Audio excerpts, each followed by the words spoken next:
6টা ফার্মেসি যাচাই করে 5,000 টাকার উপরে কোনো ফার্মেসিতে গেল না। আপনার এখানে কেন 7,980 টাকা আসলো, প্রায় 8,000 টাকা কেন আসলো?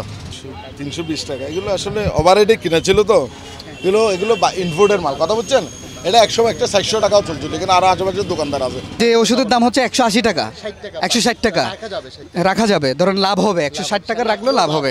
এরপর উনি রাখছে কত, 320 টাকা একটা ওষুধের দাম, মানে ওই প্রোডাক্টের দাম, একটা প্রোডাক্টের উপর। চট্টগ্রাম মেডিকেল কলেজে এসেছি আমরা, এবং এই চট্টগ্রাম মেডিকেল কলেজের প্রতিটি ওয়ার্ডের সামনে বিভিন্ন জায়গায় দালালদের দৌরাত্ম্য কী পরিমাণ বেড়েছে তার একটি উদাহরণ আপনাদেরকে দিতে চাই দর্শকদের জন্য। এবং এই ব্যক্তিটি একজন অসুস্থ রোগীকে নিয়ে চট্টগ্রাম মেডিকেল কলেজের 26 নম্বর ওয়ার্ডে তিনি এসছেন, এবং তার রোগীকে সেখানে ভর্তি দেওয়ার পর হাসপাতালের পক্ষ থেকে একটি প্রেসক্রিপশন আসলে তাকে দেওয়া হয়, যে প্রেসক্রিপশনের ওষুধ, বিশেষ করে সার্জারির জন্য যে কিছু ওষুধপত্র দরকার সেইগুলো চিকিৎসকরা তাকে লিখে দেন, এবং হাসপাতালের বাহির থেকে বা যে কোনো ফার্মেসি থেকে তাকে নিয়ে আসার জন্য ডাক্তাররা বলেন। স্লিপটা আমাকে দিছে, দেওয়ার পরে বলতেছে এই ওষুধগুলো নিয়ে আসো।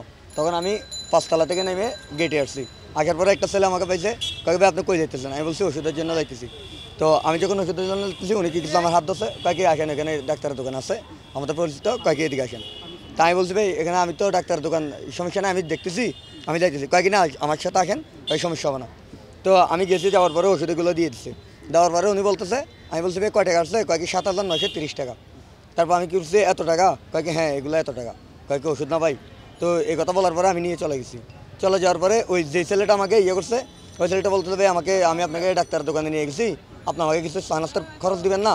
তো আমি কী করছি, ওনাকে আবার 100 টাকা বাইর করে দিচ্ছি। আমি আচ্ছা ঠিক আছে, আপনি আমাকে তখন নিয়ে গেছেন, আমি এখানে চিনতেছি না, বাট আপনি এত রাত্রে নিয়ে গেছেন, আমার থেকে চা নাস্তার খরচ হলে আমি 100 টাকা দিই, সমস্যা নেই। এই কথা বলে আমি ওনাকে 100 টাকা দিচ্ছি। আমাদের রুগী যে অভিযোগ করেছে অন্য ফার্মেসিতে তাদের প্রায় 7,980 টাকা নিয়েছে। আমরা মেডিকেলের সামনে যে ইমন মেডিকেল এসেছি, সেখানে একই ওষুধের দাম আমাদের কাছ থেকে আমরা প্রস্তাব করেছি যে ওষুধগুলো আমাদের প্রয়োজন হবে বা চিকিৎসক বলেছে সেই ওষুধগুলোর দাম আমাদেরকে বলতে বলেছি বা দিতে বলেছি। তারা আমাদেরকে যেটা দিয়েছে 5,580 টাকা, অর্থাৎ প্রায় ওই ফার্মেসিতে 2,000 টাকা বেশি। 19টা আইটেম আমার দরকার, হ্যাঁ 20টা প্রায়। তো এই দাম হচ্ছে 5,580 টাকা, কিন্তু উনি যেটা নিল 7,980 টাকা। আমাকে একটু বলেন তো এই দামের পার্থক্য কেন হবে? আসলে দামের পার্থক্যটা হচ্ছে ওনার প্রোডাক্ট ওয়াইজের উপর একটু রেটটা বেশি রাখছে উনি, যেটা আরেকটু সহনীয় পর্যায়ে রাখা যেত। যে ওষুধের দাম হচ্ছে 180 টাকা, 160 টাকা রাখা যাবে, ধরেন লাভ হবে, 160 টাকা রাখলেও লাভ হবে। এরপর উনি রাখছে কত, 320 টাকা একটা ওষুধের দাম, মানে ওই প্রোডাক্টের দাম, একটা প্রোডাক্টের উপর।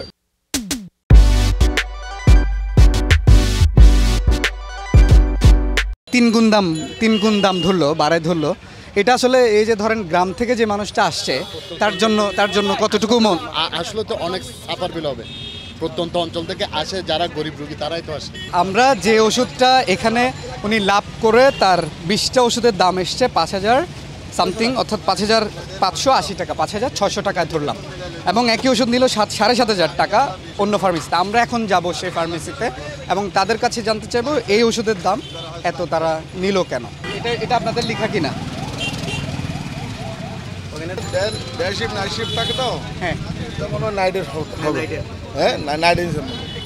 একটু চাপান, একটু সামনে আসতে হবে। এটার নাম হচ্ছে কি, সবুজ ফার্মেসি। ওকে, এটা আপনাদের মেমো কিনা? হ্যাঁ হ্যাঁ অবশ্যই। ওষুধ নিছে কে? আপনি নিছেন না? এখান থেকে নিছেন? তো এখান থেকে নিলে তো আমাদের মেমো হবে। আপনি মেমো দিলেন না কেন? এটা মেমো না। এটা কি মেমো? এখানে আপনার ফার্মেসির নাম আছে? না, নাম না থাকলে হয়তো সিল দেয় নাই আর কি, হয়তো সিল দেন না কেন? নেয় নাই, তখন দেয় নাই কেন, মানে আপনি নেয় নাই আর কি। আর উনি যদি বলতো যে এখানে এত মেমো করে দিয়েছে, সিল বললে সিল দিবে না, কথা বুঝেন নাই? উনি তো মেমো করে দিয়েছে, আর এটা তখন আমরা ছিলাম না, এটা নাইডের। এই 20টা ওষুধের দাম এখানে আপনারা লিখেন কত, 7,980 টাকা। আমরা 3জন ডাক্তারের সাথে কথা বলছি, 6টা ফার্মেসি যাচাই করছি। আচ্ছা আচ্ছা। এবং এই একই ওষুধ আমরা 6টা ফার্মেসি যাচাই করে 5,000 টাকার উপরে কোনো ফার্মেসিতে গেল না। আপনার এখানে কেন 7,980 টাকা আসলো, প্রায় 8,000 টাকা কেন আসলো? আমাকে দেখতে হবে, আপনি এটা আমাকে প্লিজ আপনি প্রাইসটা দেখেন। একদম শুনেন, যেহেতু নাইটের স্টাফে বিক্রি করছে, কথা বুঝছেন, মালিক পক্ষ আমি মালিক পক্ষ, আপনি বলেন হ্যাঁ। যেহেতু জারি করছে নাইট পক্ষ বিক্রি করছে, এটা দেখতে হবে তো। আর অবজেকশনটা উনি আমার কাছে নিয়েও আসেনি। কম বেশি যদি না কম বেশি হতেও পারে যদি, কারণ হ্যাঁ বেরি করে। একটা স্কোয়ারের 1 গ্রামের দাম আছে 1300 টাকা, আর একটা ইবনেসিনের 1 গ্রামের দাম আছে 700 টাকা। ডিফারেন্স কত টাকা হয়? প্রায় আপনি 600 টাকা ডিফারেন্স না? এখানে আপনি এক এক কোম্পানি বেঁধে এক এক প্রাইস, কথা বলছি না। ওই জিনিসটা যদি উনি আমাকে আসতো, আমার কাছে উনি তো ভাই উনি তো- আমি আসা পর্যন্ত আপনাকে আপনাকে আমার ওষুধগুলো ডাক্তারের কাছে খরচ করছেন, তো আমার ওষুধ আমি দিয়েছি, আমার ওষুধগুলো আমাকে ফেরত দেন, তারপর আপনি কয় টাকা পাবেন আমি আপনাকে দিয়ে দেবো। আমাকে এই কথা বলতেছে। সব ঠিক আছে না। আমি আচ্ছা, এই যে আসছি ধরেন 10টা, শুনেন, আমি আসছি 10টা আর থেকে। আপনি তো মালিক 10টাই আসবেন, আপনি তো আপনার আসার টাইমে তো আসবেন। এই যে পপ ব্যান্ড যেটা, এটা ব্যান্ড, এটা সার্জারির সময় হ্যাঁ, এটা কভার আপ করবে। আমরা ছোটখাটো পড়াশোনায় যা জানি আর কি, বুঝছি। ছোটখাটো আপনার বড় আমরা পড়াশোনা আচ্ছা, করবেন, ছোটখাটো। এটার দাম ধরেন 150 টাকা বা 45 টাকা, এটা 160 টাকা লাভ করলে আপনার কাছে কি হয়? লাভ হয়। আমি এখানে 6টা নিলাম, এটা 160 টাকা, আপনার এখানে ধরছে 380 টাকা একটার দাম। How can it possible? 320 টাকা, এগুলো আসলে ওভাররেটে কিনা ছিল তো। এগুলো ইনফুডের মাল, কথা বুঝছেন। এটা 100 একটা 400 টাকাও চলছিল, এখানে আরো আশেপাশের দোকানদার আছে, কথা বুঝছেন। হ্যাঁ, আপনার পাশেই উনি নিজে আপনি নিজে কয়টা দোকান যাচ্ছেন? আরো 3টা। আমি নিজে যাচ্ছে করছি 3টা। আমি তো বলতেছি মানে না, আমি তো অস্বীকারও করতেছি না, বলতেছি না না না অবশ্যই। আপনি যদি পাশের দোকানে 220 টাকা, আমি 320 টাকা হলে বাড়াই নিছে না।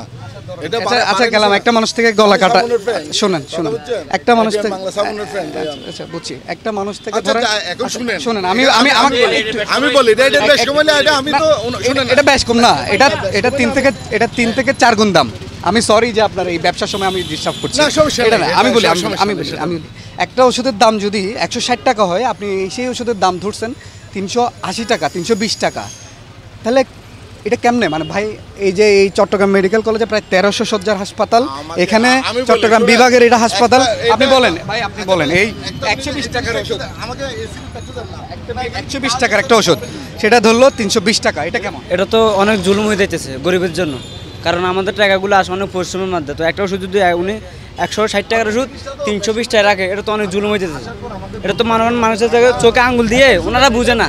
মোটা দাগে একটা চিত্রই আমরা আসলে দেখতে পেলাম যে এই চট্টগ্রাম মেডিকেল কলেজ হাসপাতালের যে আশেপাশে প্রায় 100টির বেশি এরকম ফার্মেসি রয়েছে, এবং এই ফার্মেসিগুলোর প্রত্যেকটিরই একটি দালাল চক্র আছে, যারা চট্টগ্রাম মেডিকেল কলেজের বিভিন্ন ওয়ার্ডে, বিশেষ করে gynae ward, surgery ward, medicine ward, এই ওয়ার্ডগুলোর সামনে তারা অবস্থান করে, এবং একজন গ্রামের প্রত্যন্ত অঞ্চল থেকে যেখান থেকে একজন রুগী আসুক, তাদেরকে তারা ধরবেন। যখনই একটা এরকম ডাক্তারের দেয়া প্রেসক্রিপশন তারা নিয়ে বের হন, এবং বের হয়ে এসেই তাদেরকে ধরে আসলে এই তাদের নির্ধারিত, দালালদের নির্ধারিত যে ফার্মেসিগুলো, সেই ফার্মেসিগুলোতে নিয়ে আসে, এবং দ্বিগুণ থেকে 3 গুণ দামে কিন্তু তারা এখানে দাম আদায় করছে, গলা কাটা দাম আদায় করছে, যেগুলি আসলে এই পর্যায়ে সাধারণ মানুষের জন্য এক ধরনের গলার কাটা। আমরা আশা করব বিভিন্ন সময় আমরা দেখেছি র্যাব, দুদক এবং ভোক্তা অধিকার সহ বিভিন্ন সংস্থা এখানে অভিযান চালিয়েছে, কিন্তু এই যে দালালদের চক্র বা তাদের যে দৌরাত্ম্য, সেটি আসলে